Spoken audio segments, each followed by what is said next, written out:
이 이야기는 경기도 일산에 사시는 박정아 씨의 사연을 각색 및 재현한 이야기입니다. 사연에 나오는 이름은 모두 가명입니다.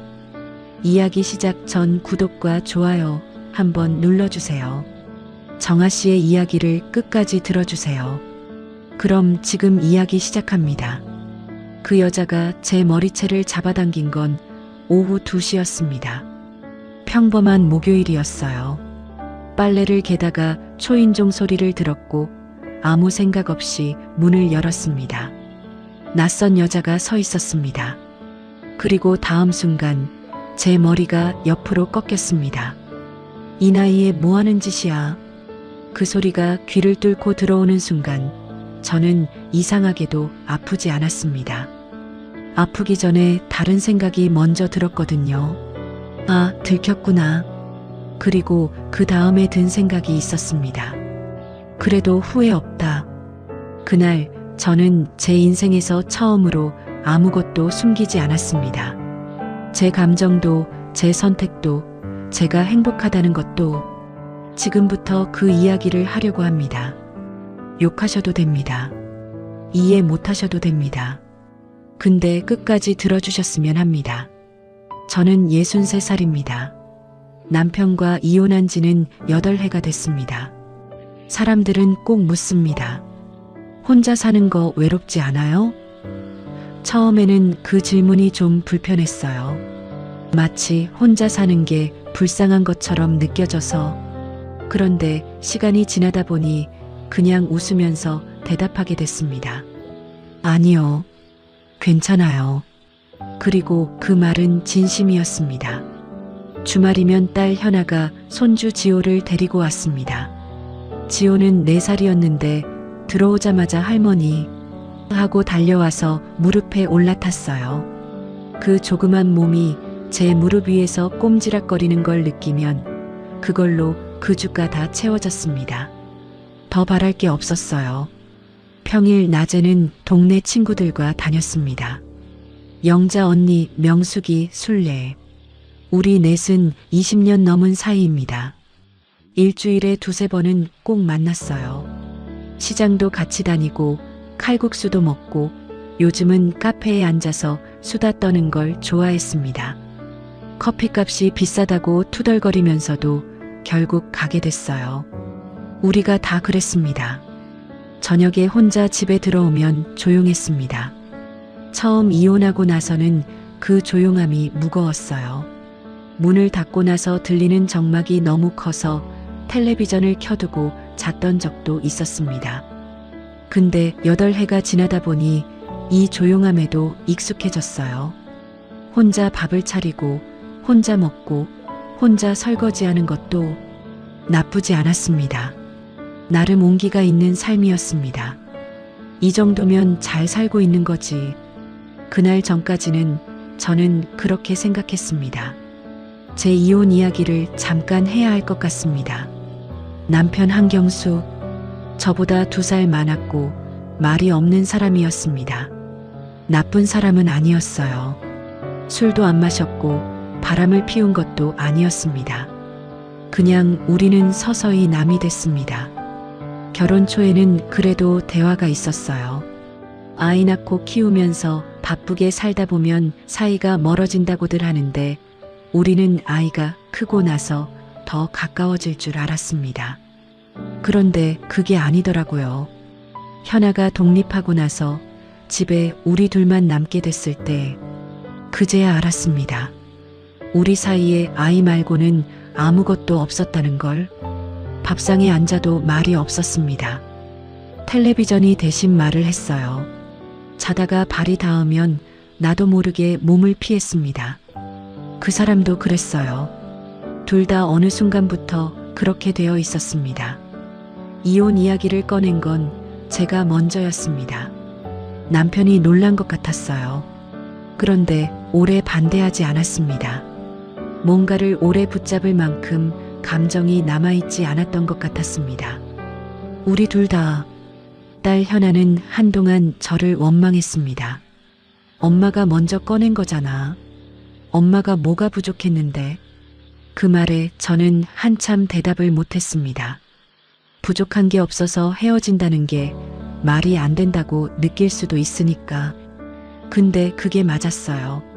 싸우지도 않고 미워하지도 않고 그냥 물이 빠지듯 감정이 다 빠져나간 것이었습니다. 이혼하고 나서 남편은 지방에 내려갔습니다. 가끔 현아를 통해서 소식이 들렸어요.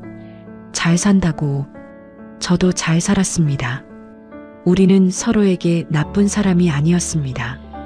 그냥 맞지 않았던 것입니다. 그날은 그냥 평범한 화요일이었습니다. 명숙이가 갑자기 연락이 안 돼서 혼자 시장을 갔습니다.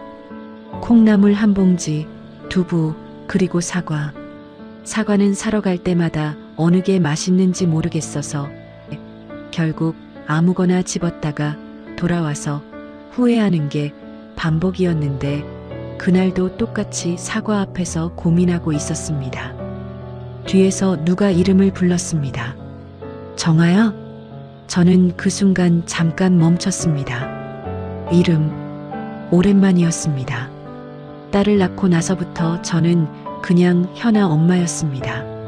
시어머니한테는 며느리였고 남편한테는 여보였고 동네에서는 현아 엄마였고 나중에는 지호 할머니가 됐습니다. 제 이름 석자를 불러주는 사람이 언제부터 없어졌는지 기억도 잘 안 났습니다. 그 이름을 그렇게 부르던 사람은 딱 한 명이었습니다. 천천히 돌아봤습니다. 60 중반으로 보이는 남자가 서 있었습니다. 머리가 희끗했고 주름이 생겼고 예전보다 훨씬 말라 있었습니다. 근데 눈이 그대로였습니다. 눈웃음이 먼저 나오는 사람, 강민준이었습니다. 심장이 내려앉는다는 말이 있잖아요. 그 말이 비유가 아니라는 걸 그날 처음 알았습니다. 저와 민준이는 22살에 만났습니다. 그 시절에는 여자가 직장 다니는 게 당연한 때가 아니었습니다. 저는 고등학교 졸업하고 바로 서울로 올라왔어요. 고향이 충청도였는데 친척집 신세를 지면서 봉제 공장에 다녔습니다. 그 시절 지방에서 올라온 어린 여자들이 다 그렇게 살았습니다. 민준이는 같은 동네 골목에 살았습니다. 친척집 근처에 자취하는 청년이었어요. 민준이는 저보다 2살 많았고 항상 웃는 얼굴이었습니다. 처음 말을 건 건 민준이 쪽이었습니다. 퇴근하고 골목 들어서는데 어두워서 발을 헛디딜 뻔한 걸 잡아줬어요. 괜찮아요? 그게 첫말이었습니다. 그 사람 옆에 있으면 이상하게 마음이 편했습니다. 공장 일이 고됐습니다. 손가락이 부르트고 허리가 아프고 퇴근하고 나면 아무것도 하기 싫었는데 민준이를 골목에서 만나면 발걸음이 달랐습니다. 공장 앞 분식집에서 떡볶이 한 접시 나눠 먹으면서 2시간을 앉아 있는 게 당연했습니다. 특별한 것도 아닌데 그 시간이 좋았어요. 많이 사랑했습니다. 24이 되던 해에 일이 생겼습니다. 민준이 아버지 사업이 무너졌어요. 갑자기였습니다. 보증을 잘못 썼다고 했습니다. 그 집이 한순간에 빚더미 위에 올라앉았습니다. 민준이는 그때부터 일을 서너 개씩 뛰었어요. 얼굴이 눈에 띄게 여위였습니다. 저도 옆에서 할 수 있는 건 다 하고 싶었습니다. 근데 우리 아버지가 그랬습니다. 저 집안이랑 엮이면 너도 같이 망한다. 그 말이 처음엔 너무 가혹하게 들렸어요. 우리가 무슨 잘못을 했냐고. 그 사람 아버지 일인데 왜 그 사람이 책임을 져야 하냐고 맞서 보려고 했습니다. 근데 어머니까지 나서고 친척들까지 얘기가 퍼지고 집에 올 때마다 분위기가 달라졌습니다. 민준이도 알고 있었던 것 같아요. 어느 날 저한테 먼저 말했습니다. 정아야, 나 버리지 마. 그 말이 얼마나 작고 떨리게 나왔는지, 그 사람 자존심이 얼마나 강한 사람인데 그 말을 꺼낼 때 어떤 마음이었을지 지금도 생각하면 가슴이 먹먹합니다. 저는 그 손을 잡고 말했었습니다. 안 버려. 근데 결국 버렸습니다. 제가 버린 게 아니라 상황이 버리게 했다고 말하고 싶지만 결과적으로는 제가 손을 놓은 겁니다. 아버지가 맞선 자리를 만들었고 저는 그 자리에 나갔고 결국 그 사람과 결혼했습니다. 민준이한테 마지막으로 전한 건 친척을 통해서였습니다. 핸드폰이 있던 시절이 아니었으니까요. 편지를 썼다가 찢었습니다. 결국 동네 친구한테 부탁해서 말을 전했습니다. 결혼한다고. 며칠 뒤 그 친구한테 들었습니다. 민준이가 한마디를 남겼다고. 잘 살라고 해. 저는 그 말을 전해 들으면서 아무 말도 못했습니다. 잘 살라고. 그 말이 원망인지 배려인지 지금도 모릅니다. 40년이 그렇게 지났습니다.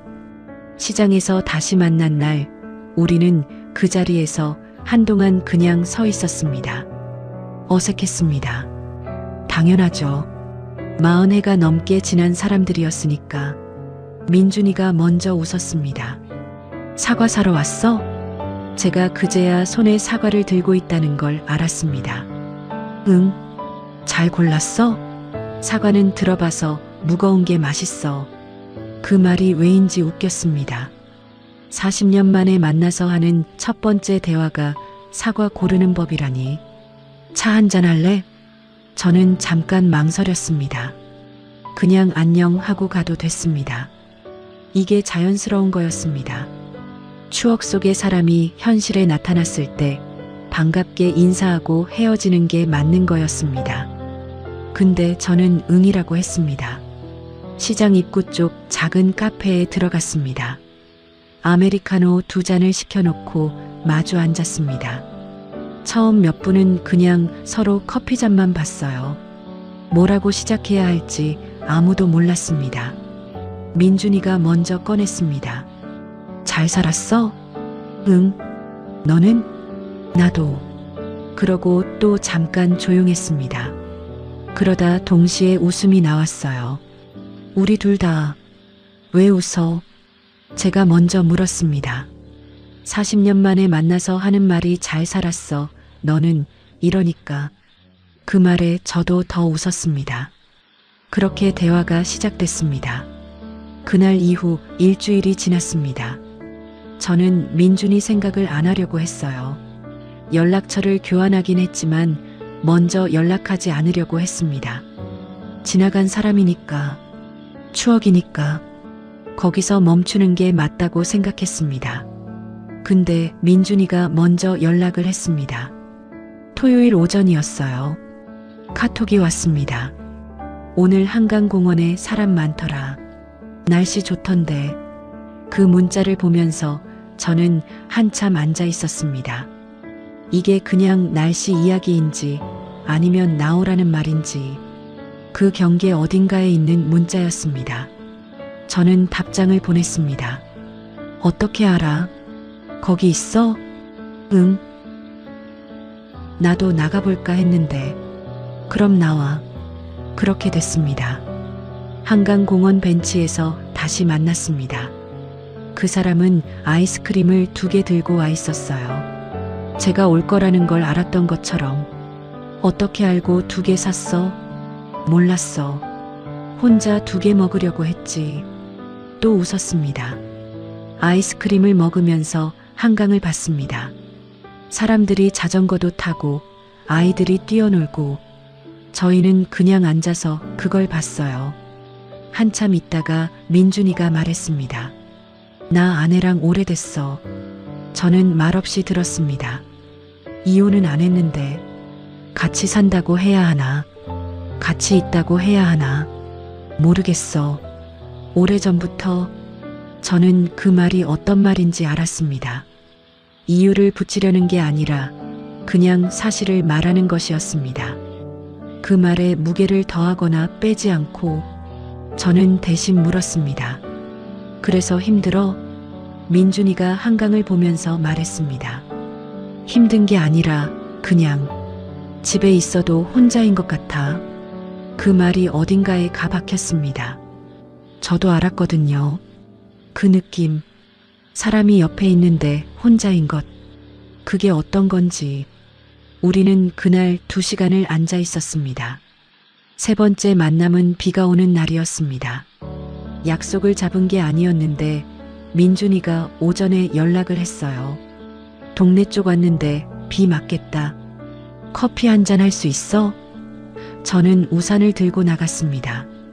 카페가 가득 찼습니다. 비 오는 날이라 다들 안으로 들어온 거였어요. 기다리기 싫어서 그냥 우산 쓰고 골목을 걸었습니다. 우산이 작았어요. 하나로 2사람이 쓰려니까 어깨가 닿았습니다. 민준이가 우산을 들면서 저쪽으로 기울여줬습니다. 그러니까 이번엔 그 사람이 비를 맞게 됐어요. 이쪽으로 와. 됐어. 내가 들게. 제가 우산을 뺏으려고 손을 올렸는데 그 손 위에 민준이 손이 얹혔습니다. 잠깐 멈춰버렸습니다. 빗소리가 들렸습니다. 그 사람이 손을 치우지 않았습니다. 저도 치우지 않았습니다. 그렇게 서 있다가 그 사람이 조용하게 말했습니다.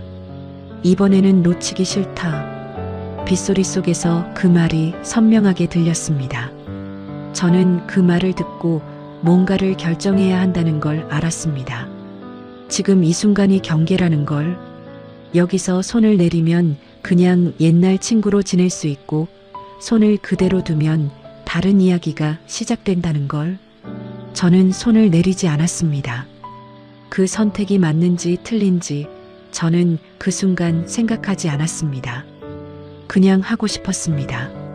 그날 이후로 우리는 자주 만났습니다. 크게 특별한 것들은 아니었어요. 같이 밥을 먹고 같이 걷고 같이 시장을 다녔습니다. 말이 많지 않아도 불편하지 않았습니다. 오히려 그 조용함이 좋았어요. 말을 채우지 않아도 되는 사람. 민준이는 요리를 잘했습니다. 어느 날 집에 와서 된장찌개를 끓여줬는데 맛이 제 어머니 된장찌개 맛이랑 비슷했습니다. 어떻게 이 맛이 나냐고 했더니 멸치 육수를 오래 우렸다고 했어요. 별거 아닌 것 같은데 그 공을 들인다는 게 저는 그게 그 사람답다고 생각했습니다. 한 번은 제가 감기에 걸렸습니다. 연락했더니 1시간도 안 돼서 왔어요. 약국에 들러서 감기약이랑 죽을 사왔습니다. 이마에 열이 있냐고 확인하고 약을 챙겨주고 제가 잠들 때까지 옆에 있었습니다. 그 손이 따뜻했습니다. 저는 그때 생각했습니다. 이게 사는 거구나. 누군가 아플 때 달려오는 사람이 있다는 게, 이마에 손을 얹어주는 사람이 있다는 게, 그게 얼마나 당연한 것 같으면서 당연하지 않은 건지. 결혼 생활 30년 동안 저는 그런 사람이 없었습니다. 아프면 혼자 약을 사 먹고 혼자 누웠습니다. 남편이 나쁜 사람이어서가 아니라 그냥 그게 우리의 방식이었습니다. 서로 그렇게 살았습니다. 지금은 달랐습니다. 그리고 더 솔직하게 말하면 민준이 옆에 있을 때마다 느꼈습니다. 40에 전에 이 사람을 놓지 않았어야 했는데 라는 생각. 그 생각이 아프게 느껴지지 않고 이상하게 지금 이 순간이 더 선명하게 느껴졌습니다. 과거에 갇히는 게 아니라 과거가 지금으로 연결되는 것 같은 느낌. 어느 날 제 얼굴을 가만히 바라보다가 민준이가 말했습니다. 너 그때랑 똑같다. 저는 웃었습니다. 거짓말하지 마. 아니야. 눈이. 사람을 볼 때 눈이 그때랑 똑같아. 그 말에 웃으면서도 눈물이 났습니다. 이상하죠? 좋은 말을 들었는데 왜 눈물이 나는지, 그 사람도 그걸 알았는지 아무 말하지 않고 그냥 제 손을 잡았습니다. 오래 그렇게 있었습니다. 우리가 만난 지 석 달이 됐을 때쯤이었습니다. 영자 언니가 먼저 눈치를 챘습니다. 카페에서 수다를 떨다가 언니가 갑자기 말했어요. 야, 요즘 너 뭔가 달라졌다. 제가 뭐가라고 했더니 언니가 말했습니다. 모르겠는데 얼굴에서 뭔가 나와. 좋은 거. 저는 아무 말 못했습니다. 명숙이가 언니 말을 받아서 말했습니다. 맞아. 나도 느꼈어. 뭐야? 남자야? 저는 커피잔을 내려다봤습니다. 그런 거 아니야. 순례가 말했습니다. 아니야가 아닌 것 같은데. 그날 저는 사실을 말하지 않았습니다. 말할 수가 없었어요. 유부남이라는 걸 알면 친구들이 어떻게 반응할지 알고 있었으니까. 집에 돌아와서 오래 생각했습니다. 이게 맞는 건지, 제가 지금 하고 있는 게 올바른 건지. 민준이한테 아내가 있다는 걸 저는 알았습니다. 사이가 어떻든 법적으로 부부라는 건 사실이었습니다. 그 안에서 제가 만나고 있다는 게 그게 편한 마음으로 할 수 있는 일은 아니었습니다. 그래서 민준이한테 직접 물었습니다. 우리 어디로 가고 있는 거야? 민준이가 한참 말이 없었습니다. 그러다 말했습니다. 나 정리할게. 쉬운 말처럼 하지 마. 쉬운 말 아니야. 근데 이미 오래전부터 끝난 관계야. 그걸 내가 그냥 유지하면서 살았던 거고. 왜? 귀찮아서? 아니면 용기가 없어서? 이제는 모르겠어. 근데 너 만나고 나서는 이렇게 있으면 안 된다는 건 알겠어. 저는 그 말을 들으면서 한 가지를 결정했습니다. 기다리기로. 그 사람이 정리하는 걸 기다리기로.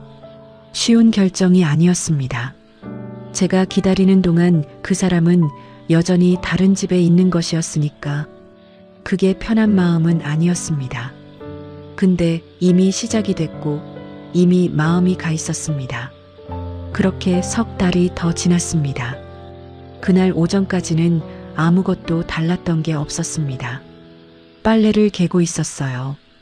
창밖으로 햇볕이 들어왔고 라디오에서 옛날 노래가 나왔고 조용하고 평범한 오전이었습니다. 초인종이 울렸습니다. 택배인가 싶어서 수건으로 손을 닦으면서 문으로 갔습니다. 열었습니다. 낯선 여자가 서 있었습니다. 50대 후반으로 보였습니다. 화장이 짙었고 눈이 빨갰습니다. 많이 울었거나 오래 화가 나 있던 사람의 눈이었습니다. 저는 그 여자가 누군지 바로 알았습니다. 근데 그 순간 알아차릴 겨를이 없었습니다. 그 여자가 아무 말 없이 손을 올렸습니다. 그리고 제 머리채를 잡았습니다. 몸이 옆으로 쏠렸습니다. 머리가 당겨졌고 발이 엉켰습니다. 문틀을 잡으려고 했는데 못 잡았습니다. 복도로 밀려났습니다. 이 나이에 뭐 하는 짓이야?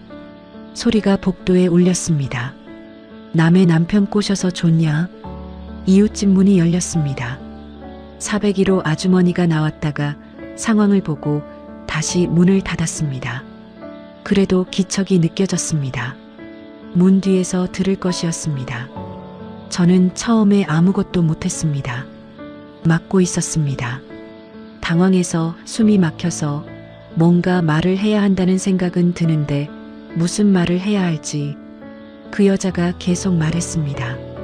몇 살인데? 부끄럽지도 않아. 자식은 있어? 자식한테 창피하지 않아. 그 말 하나하나가 겨냥하는 게 어딘지 알았습니다. 나이, 부끄러움, 자식? 제가 가장 흔들릴 것 같은 곳들. 그리고 이상하게 그 말들이 들리는 순간 오히려 뭔가가 가라앉았습니다. 당황하던 게 가라앉고 떨리던 게 가라앉고 저는 그 여자 손을 잡았습니다. 세게 잡은 게 아니었습니다. 그냥 멈춰달라는 의미로. 손을 잡자 그 여자도 순간 멈췄습니다. 저는 말했습니다. 당신들 이미 끝난 사이잖아요. 그 말이 나오는 순간 제 목소리가 떨리지 않았습니다. 그 여자가 멈췄습니다. 손을 놓지는 않았지만 힘이 빠졌습니다. 저는 이어서 말했습니다. 내가 그 사람 좋아합니다. 오래전부터 알던 사람이에요. 이 나이까지 살면서 이런 감정인 줄 몰랐는데 지금 이 사람한테는 그게 있어요. 그 여자 눈이 흔들렸습니다. 꼬셨다고 생각하세요? 그렇게 보일 수 있어요. 근데 저는 꼬신 게 아니에요. 그냥 만났어요. 그냥 좋아졌어요. 복도가 조용했습니다. 그 사람도 나를 사랑하고요. 그 말을 할 때 눈물이 나올 것 같았습니다. 참았습니다. 울면 안 됐습니다. 당신도 당신 인생의 행복 찾으세요. 그 여자가 드디어 손을 내렸습니다. 표정이 뭐라고 설명하기 어려웠습니다. 분노인데 그 안에 뭔가 다른 것도 있었습니다. 허탈함 같은 것, 아니면 오래 버텨왔던 것이 한꺼번에 무너지는 것 같은. 그 여자는 아무 말 없이 돌아갔습니다. 저는 복도에 혼자 남았습니다. 문을 닫고 들어와서 바닥에 주저앉았습니다. 다리에 힘이 빠졌습니다.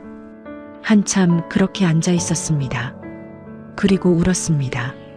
무섭기도 하고 미안하기도 하고, 근데 이상하게 후회가 없기도 하고, 그 감정들이 한꺼번에 왔습니다. 복잡했지만 그 중심에 하나가 있었습니다. 나는 지금 살아있다는 느낌. 그 일이 퍼지는 건 생각보다 빨랐습니다. 며칠도 안 돼서 딸 현아한테 전화가 왔습니다. 엄마, 나 들었어. 목소리가 낮았습니다. 어디서? 중요해? 사실이야? 저는 부인하지 않았습니다. 응. 전화기 너머가 조용했습니다. 현아가 말했습니다. 엄마 미쳤어? 유부남이잖아. 알아. 알면서 왜? 좋아하니까. 엄마. 현아가 목소리를 높였습니다. 내 나이에 지호 엄마 친구들한테 뭐라고 해. 우리 엄마가 유부남이랑 만난다고? 창피하게. 저는 그 말을 들었습니다. 창피하다. 그 말이 칼처럼 들어왔습니다. 아프게. 근데 그 아픔이 제 선택을 바꾸게 하지는 않았습니다. 현아야. 응. 엄마가 현아 창피하게 하려고 이런 게 아니야. 근데 엄마도 살아야 해. 살면 되잖아. 왜 굳이? 그 사람이 좋은 거야. 엄마한테 그런 사람이 처음이야. 현아가 한참 말이 없었습니다. 그러다 말했습니다. 나 당분간 연락 안 할게. 전화가 끊겼습니다. 저는 핸드폰을 내려다봤습니다. 가슴이 아팠습니다. 딸이랑 멀어지는 것. 그게 제가 내려야 할 대가라는 걸 알면서도 그게 쉽지 않았습니다. 딸은 제 전부였으니까.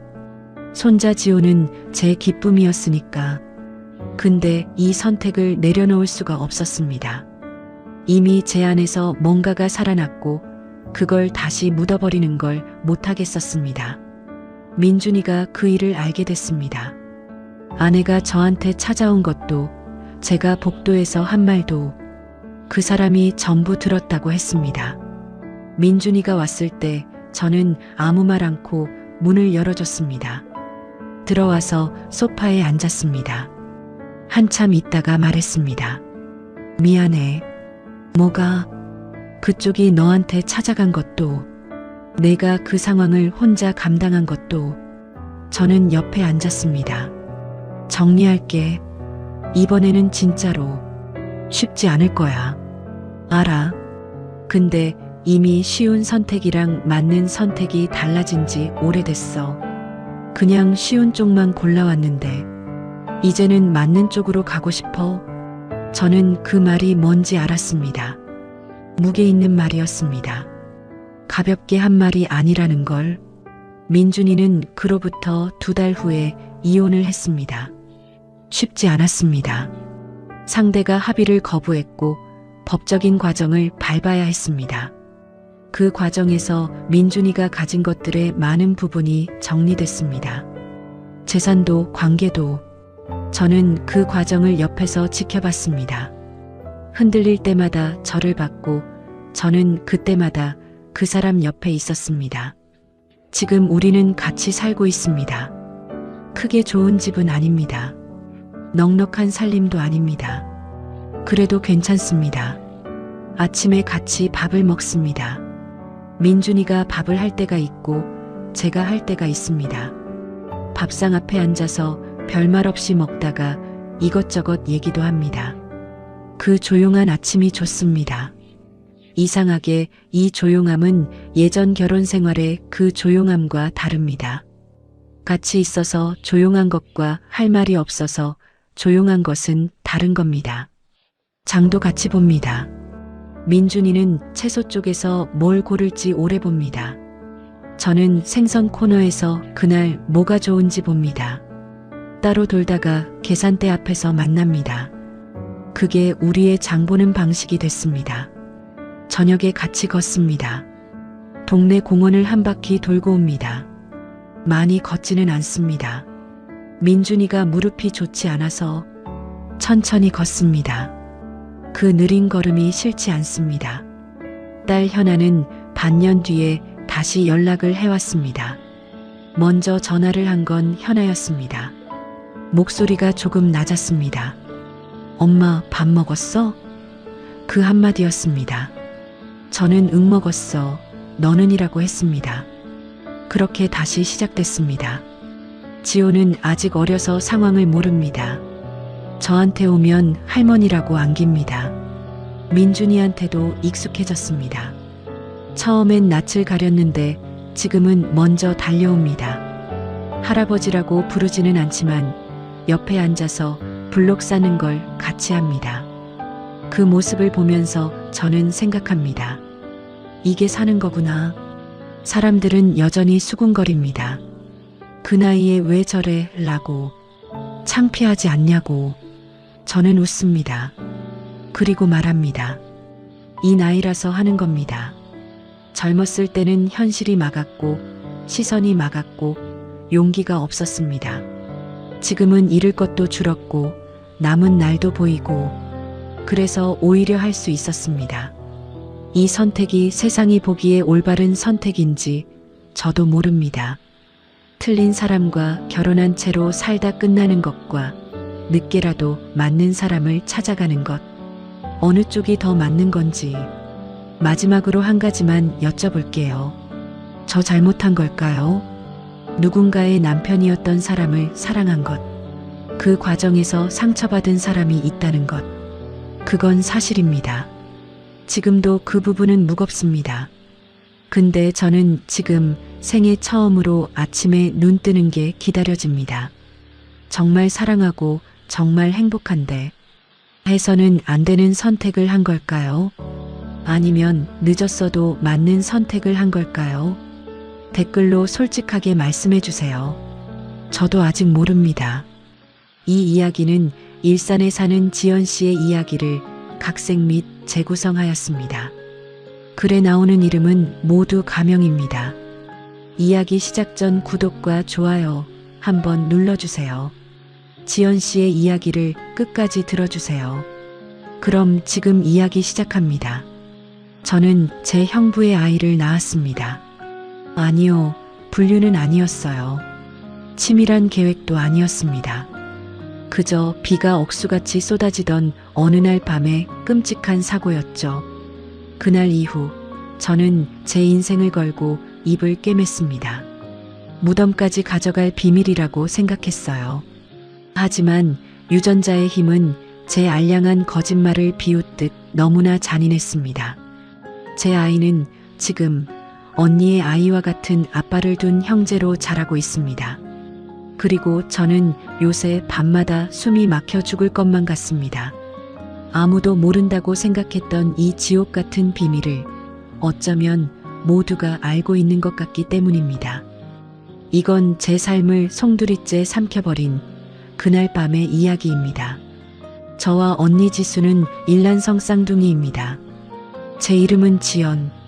어릴 적부터 우리는 단순한 자매가 아니라 영혼을 반으로 나눈 한 사람이나 다름없었습니다. 우리 자매는 유별났습니다. 엄마가 우리를 구분하려고 언니는 빨간 옷, 저는 파란 옷을 입혀놓으면 귀엽고 똑같은 색 옷으로 갈아입고 방에서 나왔습니다. 아유, 얘네들은 왜 이렇게 똑같이 하려고 난리야. 엄마도 뒤통수만 보면 누가 누군지 하나도 모르겠구먼. 엄마의 그 푸념 섞인 타박이 저희에겐 세상에서 가장 큰 칭찬이었습니다. 초등학교, 중학교, 고등학교 우리는 늘 같은 반이었고 심지어 대학도 같은 과를 갔습니다. 아르바이트를 할 때도 한 명이 아프면 다른 한 명이 대신 나가도 사장님이 눈치채지 못할 정도였죠. 머리 길이, 가르마 타는 방향, 화장법, 심지어 좋아하는 향수 냄새까지 우리는 완벽하게 똑같았습니다. 사람들은 우리를 보며 신기해했지만 저에게 언니는 생존의 필수 조건이었습니다.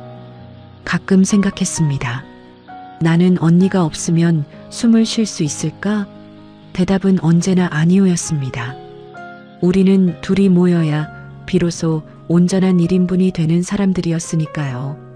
영원할 것 같던 완벽한 세상에 금이 가기 시작한 건 우리가 28살이 되던 해였습니다. 언니가 남자를 데려왔습니다. 강민재. 다정하고 서글서글한 눈매를 가진 사람이었죠. 지연아, 나 결혼해. 언니의 그 말에 저는 축하한다고 웃으며 박수를 쳤지만 속으로는 심장이 바닥으로 쿵 떨어지는 소리를 들었습니다. 결혼식 날, 순백의 드레스를 입고 민재 씨의 손을 잡고 걸어가는 언니의 뒷모습을 보며 저는 살면서 단 한 번도 느껴보지 못한 지독한 한기를 느꼈습니다.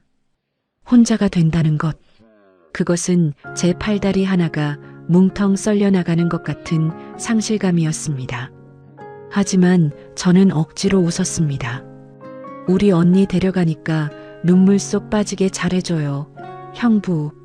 제 딴에는 씩씩하게 말했지만 그날 밤 텅 빈 자취방에 돌아와 저는 불도 켜지 못하고 짐승처럼 앓으며 밤새 울었습니다. 언니가 없는 세상은 저에게 너무 넓고 두려웠습니다. 결혼 후에도 저는 참지 못하고 언니의 신혼집을 수시로 드나들었습니다. 다행히 형부인 민재 씨는 무척 따뜻한 사람이었습니다. 똑같이 생긴 처제가 매일같이 찾아오는 걸 귀찮아하기는커녕 진심으로 반겨주었죠. 우리 처제 왔어? 지수야, 처제 왔으니까 치킨 시키자. 어느 주말 밤 셋이 거실에 둘러앉아 맥주를 마시던 중 형부가 저와 언니를 번갈아 보며 껄껄 웃었습니다. 나 가끔 진짜 헷갈려. 똑같이 생긴 예쁜 여자가 둘이나 있으니까 마치 아내가 둘인 기분이라니까. 나 전생에 나라 구했나 봐. 셋이서 한바탕 웃음을 터뜨렸습니다. 저는 결혼할 생각이 없었습니다. 남자를 만나는 것도 귀찮았고 그저 이렇게 평생 언니 옆에 찰싹 붙어서 이 따뜻한 울타리 안에서 살고 싶었거든요. 그러다 1년 전 그 끔찍한 사고의 밤이 찾아옵니다. 그날도 언니 집에서 셋이 술을 마시고 있었습니다. 비가 억수같이 쏟아지는 밤이었죠. 그런데 갑자기 언니의 핸드폰이 울렸습니다.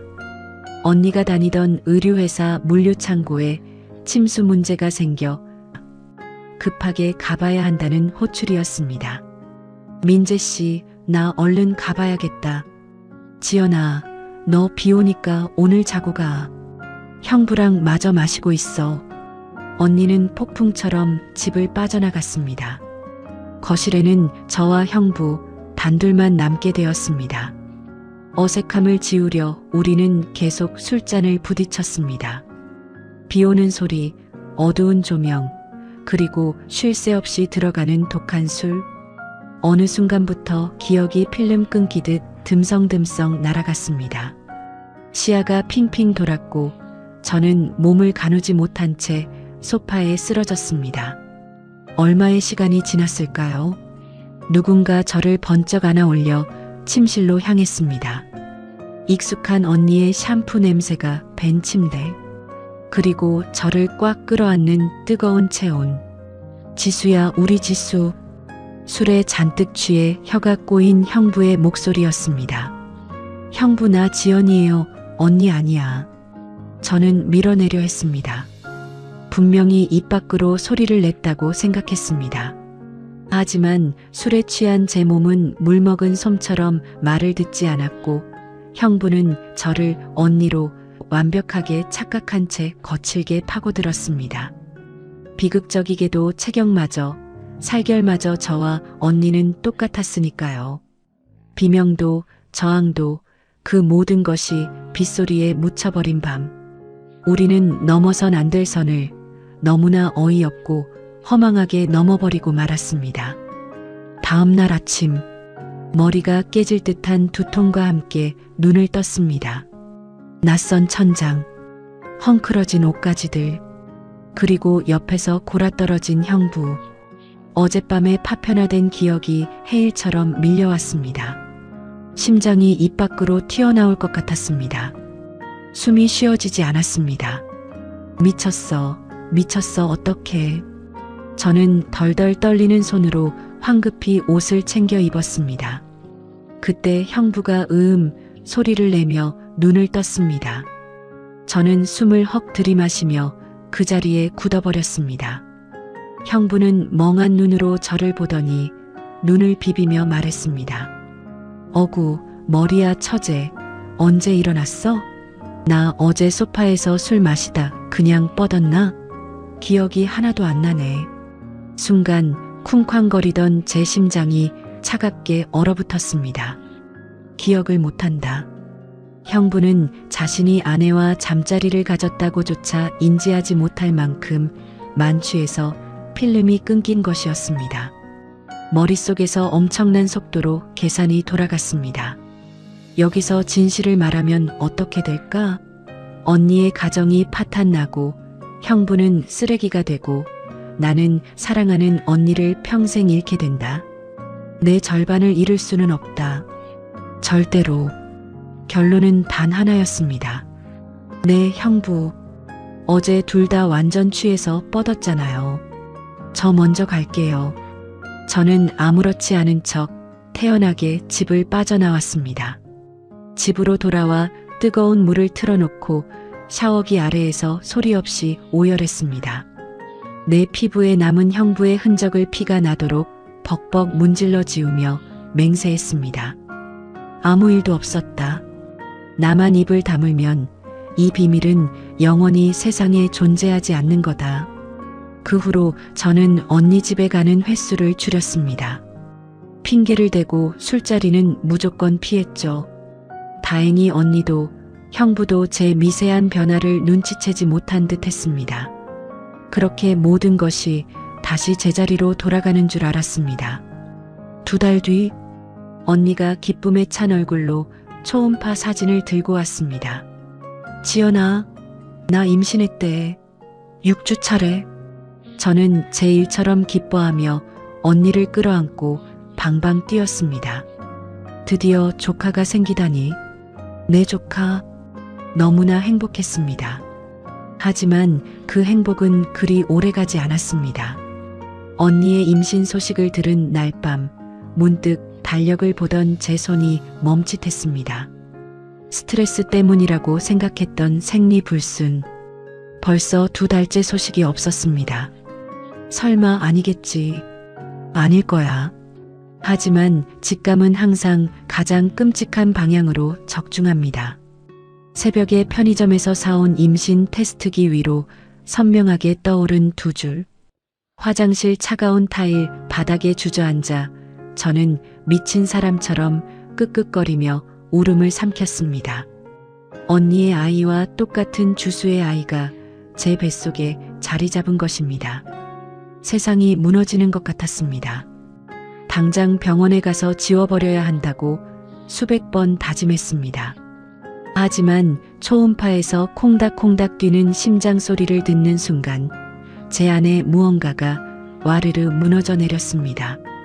이 아이는 형부의 아이이기도 하지만 유전적으로 따지면 제 언니의 아이이기도 했습니다. 나와 유전자가 100% 똑같은 언니. 나의 분신, 나의 절반. 이 아이를 지운다는 건 곧 언니와 나의 연결고리를 내 손으로 끊어내는 것 같은 기괴한 망상에 사로잡혔습니다. 결국 저는 무모하고도 미친 결정을 내립니다. 제가 임신 사실을 밝히자 친정집은 그야말로 지옥이 되었습니다. 미친년, 애비 없는 애를 뵈서 어쩌겠다는 거야. 당장 수술 날짜 잡아. 엄마는 제 머리채를 휘어잡고 울부짖었습니다. 아버지는 재떨이를 집어 던지며 호적에서 파버리겠다고 소리를 질렀습니다. 언니는 파랗게 질린 얼굴로 제 손을 잡으며 물었습니다. 지연아, 도대체 누구야? 남자친구가 있었으면 말을 했어야지. 언제 만난 누구길래 애를 혼자 낳겠다는 거야? 저는 언니의 눈을 똑바로 보지 못한 채 미리 준비한 거짓말을 토해냈습니다. 나이트에서 잠깐 스친 사람이야. 이름도 연락처도 몰라. 지금은 외국으로 갔대. 하지만 언니나 이 아이 포기 못해. 그냥 나 혼자 키울게. 내가 알아서 할게. 언니는 억장이 무너지는 듯 통곡했습니다. 가족들의 멸시, 사람들의 손가락질, 평생 미혼모로 살아야 하는 꼬리표. 그 모든 대가를 저는 기꺼이 지불하기로 했습니다. 이 끔찍한 진실을 덮기 위해서라면 그깟 손가락질쯤은 아무것도 아니라고 여겼습니다.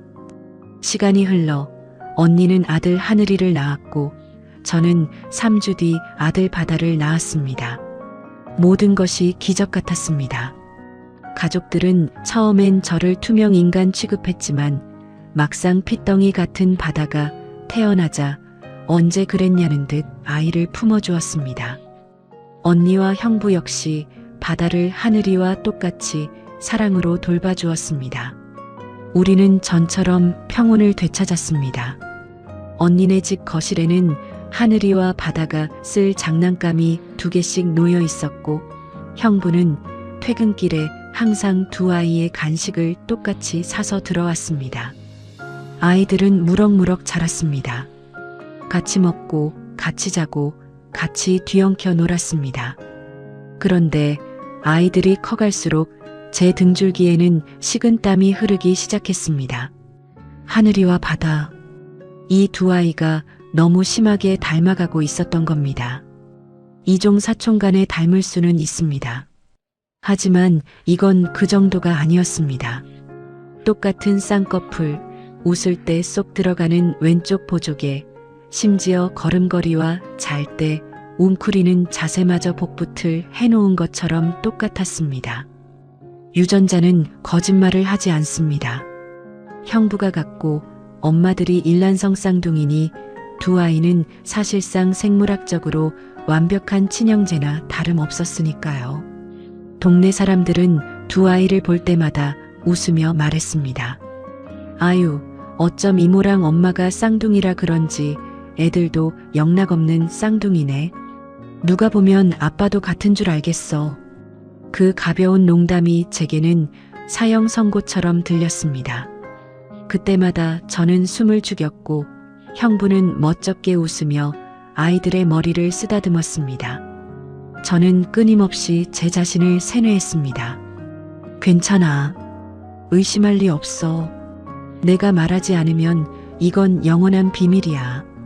그리고 아이들이 5살이 된 올해 봄, 언니네 집 베란다에서 아이들이 뛰어노는 걸 보며 셋이 커피를 마시고 있을 때였습니다.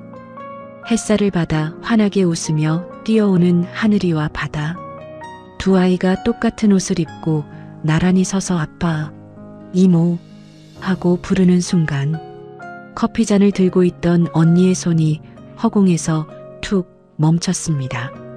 언니의 시선이 바다의 얼굴을 지나 하늘이의 얼굴로, 그리고 다시 형부의 얼굴로 천천히, 아주 천천히 옮겨갔습니다. 아무 말도 하지 않았지만 언니의 그 텅 빈 동공은 지진이 난 것처럼 흔들리고 있었습니다. 그 순간 형부의 시선도 언니를 향했습니다. 형부의 눈빛은 당황함도 분노도 아니었습니다. 무언가 깊은 심연을 들여다보는 듯한 무겁고 탁한 눈빛이었습니다. 형부의 눈과 언니의 눈이 허공에서 마주쳤습니다. 1초, 2초, 3초. 그 짧고도 영원 같던 침묵 속에서 저는 온몸의 피가 역류하는 것을 느꼈습니다. 알았다. 제 심장이 미친 듯이 경고음을 울렸습니다. 직감할 수 있었습니다. 형부가 언제 기억을 되찾았는지, 언니가 언제부터 의심하기 시작했는지는 모릅니다. 하지만 방금 그 눈빛의 교차 속에서 저는 확신했습니다. 두 사람은 완벽하게 알고 있다는 것을, 내 나이트클럽 거짓말이 얼마나 허접했는지, 이 아이들이 왜 쌍둥이처럼 똑같은지, 그날 비 오던 밤 형부가 안았던 사람이 언니가 아니었다는 것을. 하지만 하늘아, 바다야, 뛰지 마, 다쳐. 들어와서 과자 먹어. 언니는 너무나 차분한 목소리로 아이들을 불렀습니다. 형부 역시 커피를 한 모금 마시며 평소처럼 빙그레 웃었습니다. 아유, 녀석들 진짜 에너지가 넘치네. 처제, 이따가 저녁 먹고 갈 거지? 아무 일도 일어나지 않았습니다. 접시가 깨지지도, 비명이 나오지도, 머리채를 잡히지도 않았습니다. 그들은 일상이라는 견고한 성벽 안으로 다시 몸을 숨겼습니다. 그날 이후 우리의 삶은 놀랍도록 평온합니다. 언니는 바다에게 여전히 다정한 이모이고, 형부는 든든한 아빠 같은 존재입니다. 주말이면 넷이 밥을 먹고 웃고 떠듭니다. 하지만 이 평온은 살얼음판 위를 맨발로 걷는 것보다 더 끔찍합니다. 아무도 과거를 묻지 않고 아무도 진실을 말하지 않습니다. 우리는 서로의 눈을 똑바로 쳐다보지 못한 채 화목한 가족이라는 역겨운 연극을 매일같이 이어가고 있습니다. 누가 먼저 이 침묵을 깰까요? 아니면 모두가 죽을 때까지 이 지옥 같은 진실을 무덤까지 끌고 갈까요? 주인공이 카메라를 정면으로 공허하게 응시한다. 저는 아직도 모르겠습니다. 그날 밤의 일이 정말 어쩔 수 없는 사고였는지, 아니면 언니를 뺏기기 싫었던 제 무의식이 만든 잔인한 선택이었는지를요. 그리고 이 모든 사실이 들킨 건지 안 들킨 건지도 확실치 않습니다. 그저 숨막히는 이 침묵이 제 숨통을 서서히 조여올 뿐입니다. 여러분, 만약 여러분이 제 입장이라면, 아니, 언니나 형부의 입장이라면, 이 끔찍한 진실을 끝까지 모른 척 가족이라는 이름 아래 덮어두고 사시겠습니까? 아니면 모든 것을 박살내더라도 지금 당장 그 가면을 찢고 진실을 꺼내시겠습니까? 어느 쪽이 지옥인지 저는 이제 판단조차 할 수 없습니다. 여러분의 대답을 기다리겠습니다.